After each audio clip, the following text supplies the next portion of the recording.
Capítulo 2. A Procura da Fama.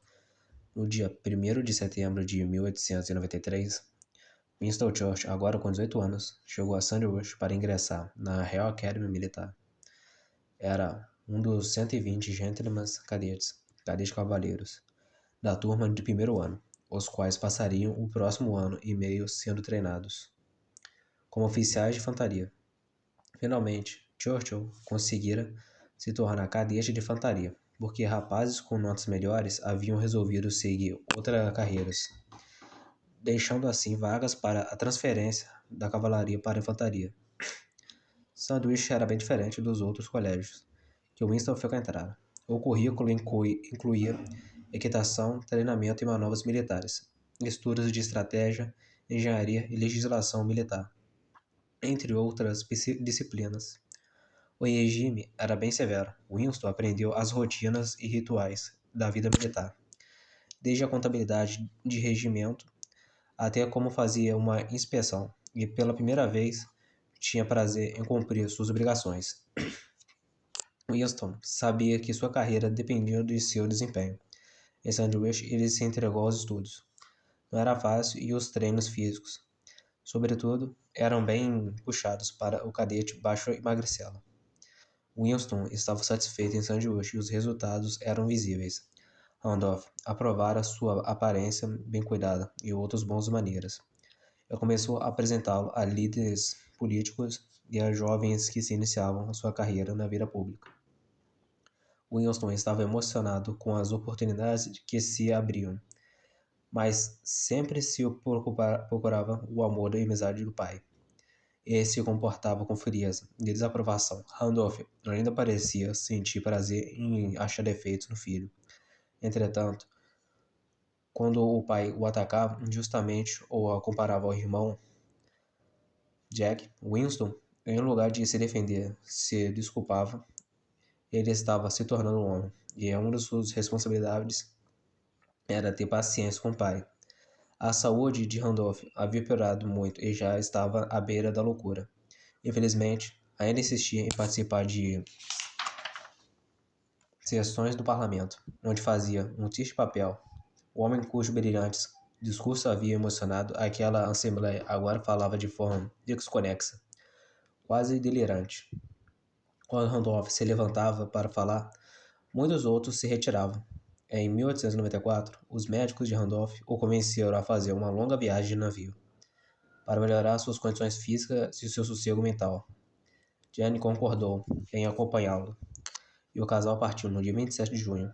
Sem pais, Winston viu-se livre para cuidar de seus próprios assuntos. Revelara-se um ótimo cavalheiro em Sandwich. Resolveu que queria mesmo entrar para a cavalaria, e estava se divertindo gastando mais dinheiro do que ele tinha. Escrevia cartas satisfeitas para o pai, nas quais falava do seu dia a dia. Mas foi Jane que respondeu, e o tom de carta era estranho e assustador. Winston chamou o médico da família, que lhe contou o verdadeiro estado de Randolph. Apesar de chocado com a notícia, Winston não deixou que a atrapalhasse a sua concentração nos estudos.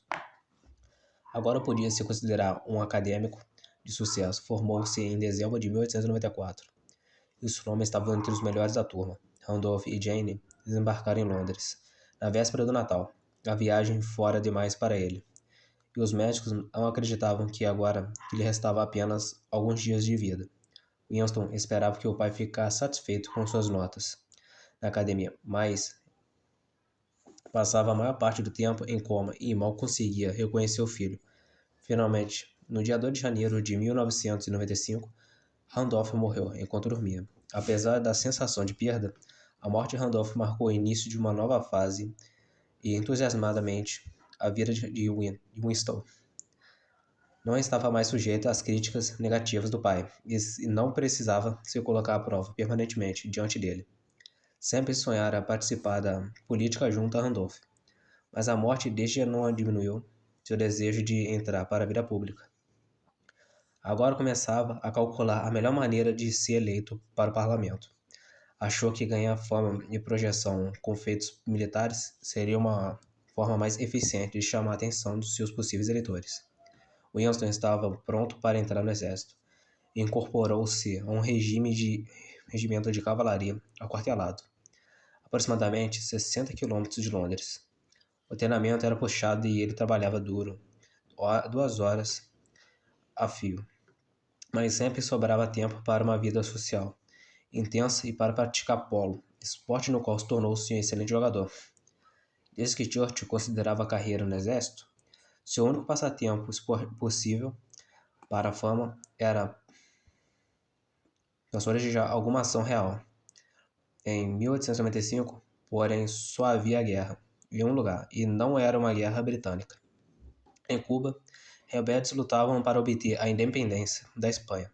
Churchill, com 10 semanas de férias no regimento, começou a manipular suas relações familiares para encontrar uma forma de ser enviado à ilha. Após obter uma carta de apresentação das autoridades espanholas, através do embaixador britânico em Madrid, foi ao Ministério da Guerra para obter a permissão oficial do governo britânico. Encantado com a aprovação que conseguira, Winston Churchill sugeriu que poderia escrever reportagens diárias sobre a guerra para financiar a sua estadia em Cuba. O jornal londrino Daily Graphic concordou a se comprometer a pagar-lhe um fixo a cada artigo enviado. Churchill desembarcou em Havana no dia 29 de novembro de 1895.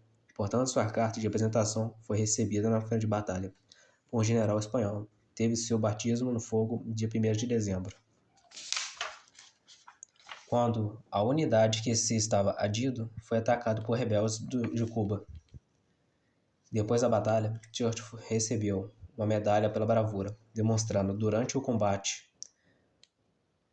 Durante as 6 semanas que passou em Cuba, Winston ganhou a atenção do público britânico, principalmente porque os jornais ingleses não aprovavam sua visita a um país em guerra na qual a Grã-Bretanha não estava envolvida. Apesar de toda a controvérsia, Churchill mostrara-se um excelente jornalista de campo.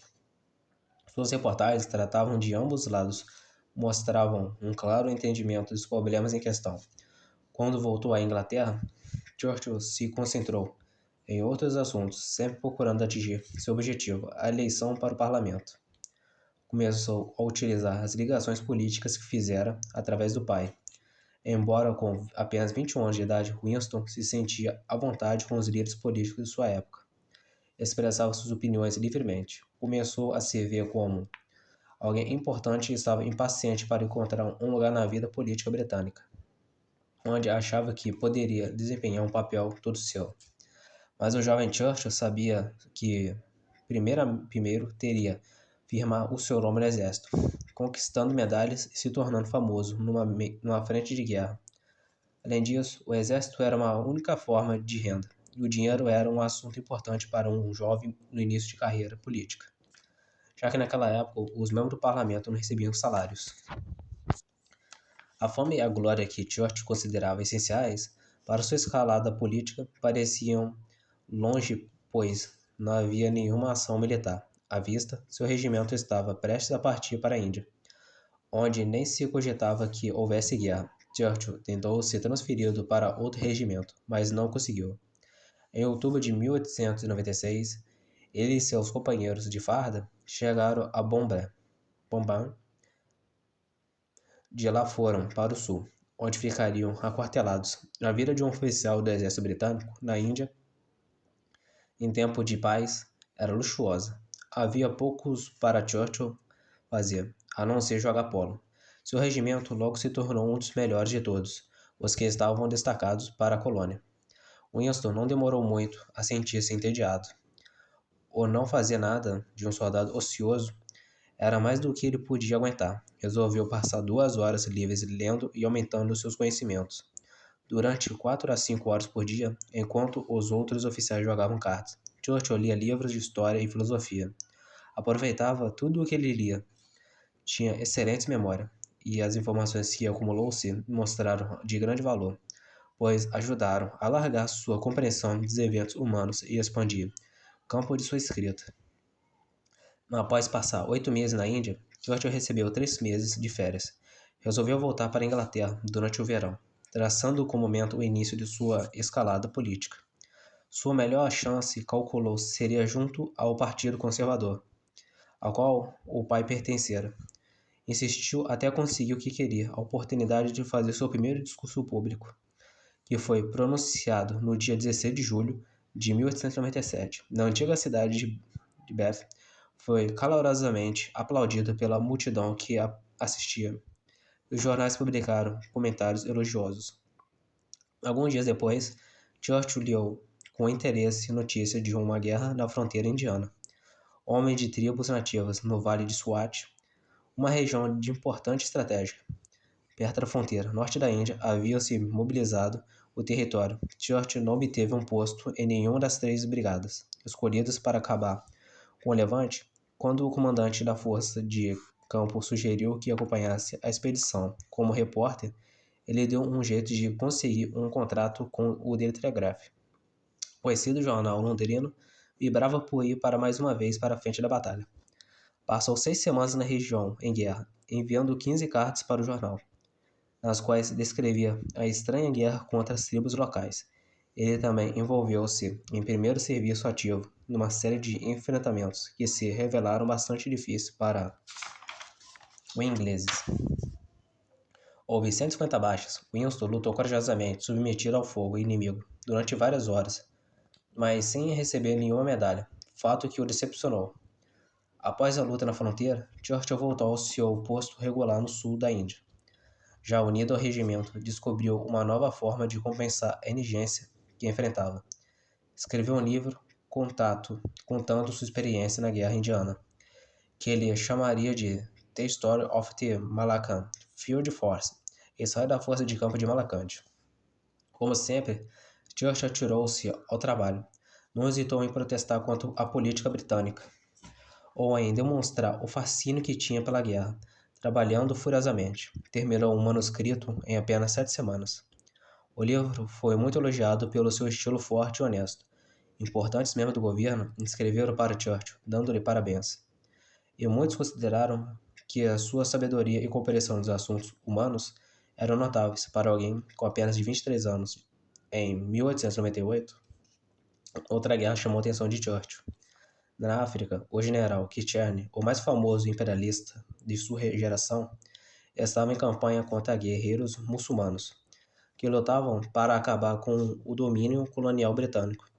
De seu posto na Índia, Churchill pediu à sua mãe que usasse de sua influência para conseguir que ele se unisse à tropa de Kitchener. Alguns oficiais de alto escalão se opuseram, achando que Churchill queria ir ao Sudão, apenas atrás da fama. Entretanto, o primeiro-ministro Lord Salisbury lera o livro de Churchill e falou ao seu favor. Quando a autorização para acompanhar Kitchener chegou, o jovem oficial só acalentava a esperança de poder comandar uma tropa. Além disso, o jornal Morning Post de Londres lhe deu um contrato para escrever artigos que Churchill pretendia, mais tarde, aprofundar e mostrar eventualmente em outro livro.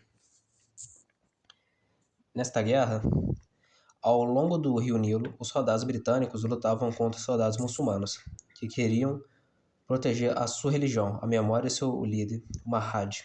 Os muçulmanos pretendiam se separar no Egito, ocupado pelas forças britânicas, e criam uma nação própria no Sudão.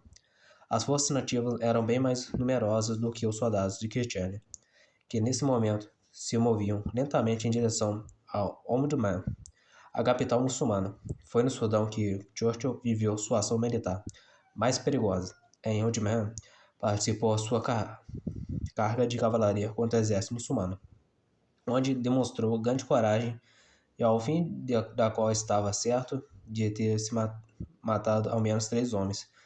Os ingleses sofreram pesadas baixas durante a campanha.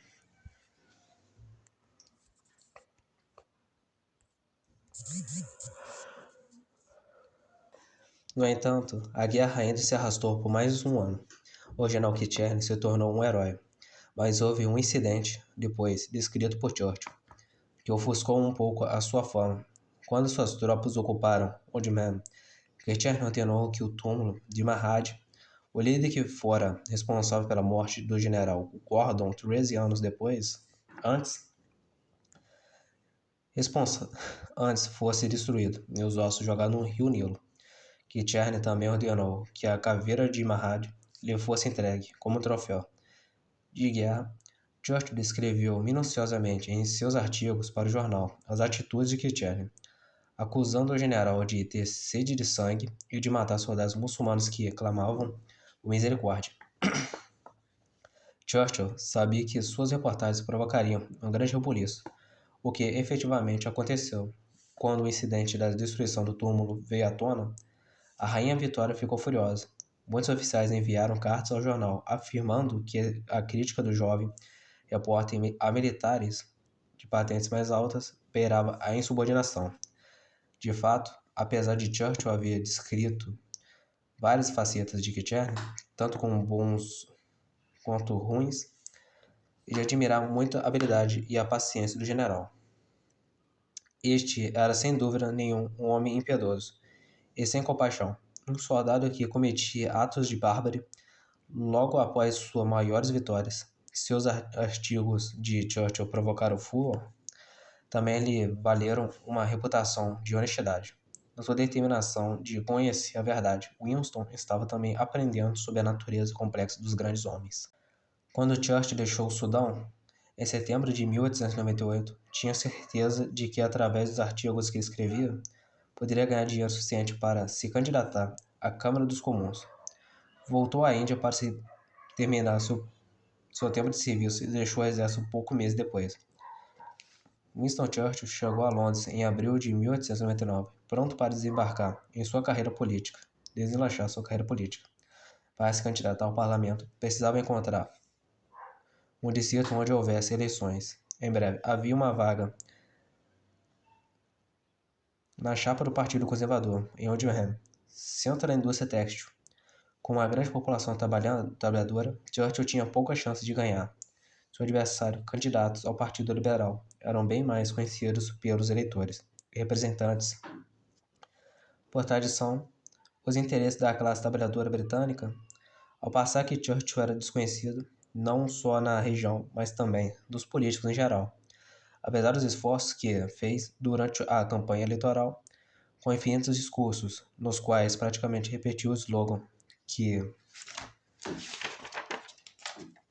aprendera com o pai, Churchill perdeu as eleições, insistia em dizer que o programa de ação dos conservadores melhoraria as condições de vida dos trabalhadores, o que não convenceu os moradores de Oldham em sua mal alimentação, mal alimentados e mal pagos. Enfrentando e aceitando a derrota, Churchill foi para Belém terminar o livro The Raven Hour, A Guerra do Rio Nilo, baseando em sua experiência no Sudão, longe das campanhas eleitorais. Podia descansar a cabeça e estabelecer novos contatos políticos. Notícias da África do Sul despertaram seu interesse. Procurou, então, Joseph Chamberlain, secretário das colônias e um dos homens que mais poderosos do governo, que achava fundamental aumentar a influência britânica naquela região, onde havia um frágil equilíbrio de poder entre os ingleses e os boeres das 4 colônias da África do Sul. 2 eram britânicas e 2 eram repúblicas boeres. Uma dessas nações, o Transvaal, havia sido tomada pela Inglaterra em 1877, mas os boeres do Transvaal haviam reconquistado sua autonomia em 1884. 10 anos depois, achou-se ouro no território, e o país, agora rico, utilizou essa riqueza para organizar e fortalecer um exército. Enquanto isso, levas de estrangeiros, principalmente ingleses, se dirigiam para lá, procurando fazer fortuna. Os boeres não gostavam da presença desses estrangeiros, a quem achava a Uitlanders, e negaram-se a lhes dar direitos civis. Em 1898, o Transvaal e a outra nação boer, o Estado Livre de Orange, aliando-se contra os britânicos. No início de 1899, Uitland escrevera à Rainha Vitória, pedindo que ela intervisse em seu auxílio. Os governos das suas nações concordaram em conferenciar, mas as convenções ficaram paralisadas durante meses, enquanto os britânicos abrandavam sua posição. Os boeres permaneciam irrondíveis. Em setembro, Churchill já tinha certeza de que havia uma guerra. Procurou os direitos do jornal Morning Post, que concordaram com a sua análise da situação e lhe ofereceram um contrato lucrativo como correspondente de guerra. Quando os boieiros pediram que a Grã-Bretanha diminuísse o fortalecimento militar de suas colônias, os britânicos recusaram, e no dia 12 de outubro de 1899, a guerra estourou. Churchill concordava em Chamberlain que o exército britânico derrotaria o inimigo rapidamente. Entretanto, quando chegou à África do Sul, no dia 31 de outubro, Churchill ficou surpreso com o que se ouviu. Os boeres haviam invadido a colônia britânica de Natal. Cercado a maioria das tropas comandantes pelo general George White, o inimigo obviamente fora subestimado, ansioso por chegar na frente da guerra. Churchill foi para a fortaleza britânica de Westcote. Durante a viagem, encontrou muitos conhecidos e das conversas que manteve, ficou com a impressão de que os boeres estavam muito bem equipados e que pretendiam lutar muito e intensamente pela sua causa. Churchill logo teve uma oportunidade de verificar pessoalmente a capacidade dos boeres. 2 campanhas de soldados estavam sendo enviadas um trem blindado para obter informações. O capitão, informando de que deveria preparar seus homens para a missão, encontrou-se com Churchill e o convidou a participar dela. Winston concordou, apesar de ambos considerarem a expedição desnecessária. Nessa mesma noite, o trem partiu para a sua missão.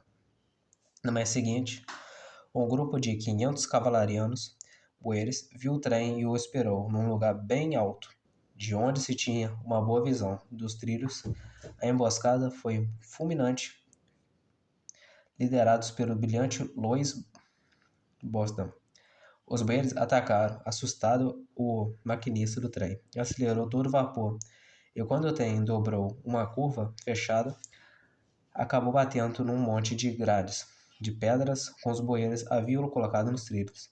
Os 3 primeiros vagões saltaram dos trilhos. Os homens que estavam dentro foram jogados contra as paredes, ficando atordoados e machucados. Os boeres abriam fogo, ferindo vários soldados. Alguns escaparam dos vagões.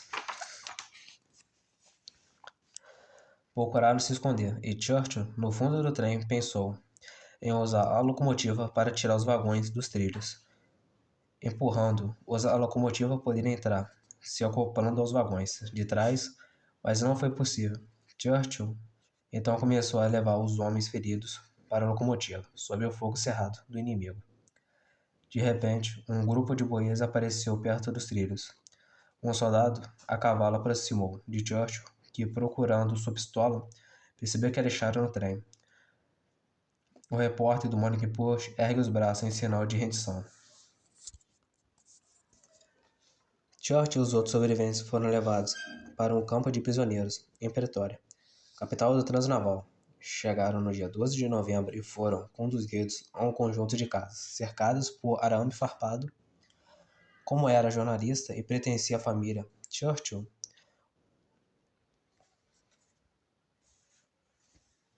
Winston logo tornou-se o prisioneiro mais famoso do campo.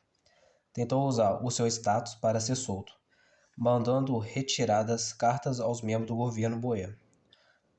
Mas estes não lhe deram a menor atenção. Frustrado, Churchill procurou outras formas de se libertar. Foi então que o capitão da missão fracassado lhe revelou que ele e entre outro prisioneiro tinham arquitetado um plano de fuga. Quando perguntaram a Churchill se queriam se unir a eles, o jovem correspondente de guerra, sem a menor hesitação, respondeu que sim. O plano era bom. Os 2 homens tinham dinheiro e um mapa da cidade, e um deles falava africâner e bantu, a língua da população nativa.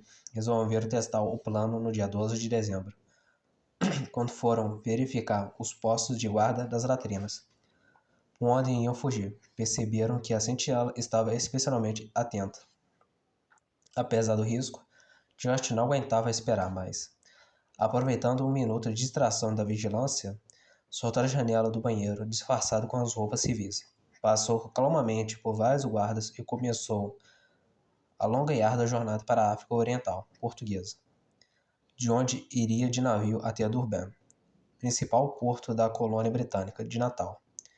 Recebido como herói, fez os seus melhores discursos nos degraus de prefeitura. O nome de Churchill atingiu todas as manchetes dos jornais britânicos e sua coragem foi muito elogiada. Ansioso por voltar à nação, e desta vez de uniforme, Churchill foi para o posto perto de Westcote, onde o trem blindado partira em sua infeliz missão. Algumas semanas antes, apesar de Churchill ainda ter, tecnicamente, um empregado de jornal Post, o general comandante das forças britânicas em Natal, Sir Hedverds Bullen, concordou em lhe dar um posto sem vencimentos. O final do século XIX não foi uma época particularmente gloriosa na história britânica. Os dias em que os generais se gabavam de facilidade com que dominavam os povos das colônias conquistadas já estavam contados. A Grã-Bretanha teve de arcar com muitas derrotas diante dos boeres, que usavam táticas de guerrilha da tecnologia militar mais avançada da época. Eles massacraram os britânicos com equipamentos que os conterrâneos de Churchill consideravam modernos e anti-esportivos. Os boeres haviam comprado metralhadoras e artilharia de longo alcance de diversos países europeus. Em uma das piores crises daquela guerra, 16.000 homens, comandados pelo general Sir George White, foram sitiados pelas forças boeres em Ladysmith, na parte oeste de Natal. Centenas morreram de disenteria e fome, porque nenhuma força auxiliar conseguira fora a linha inimiga. Foi só no fim de fevereiro de 1900 que a posição britânica melhorou, quando um grande contingente de seus soldados conseguiu pôr as forças boeres em retirada. Ladysmith foi libertada no dia 28 de fevereiro e Churchill entrou na cidade com a primeira companhia de soldados.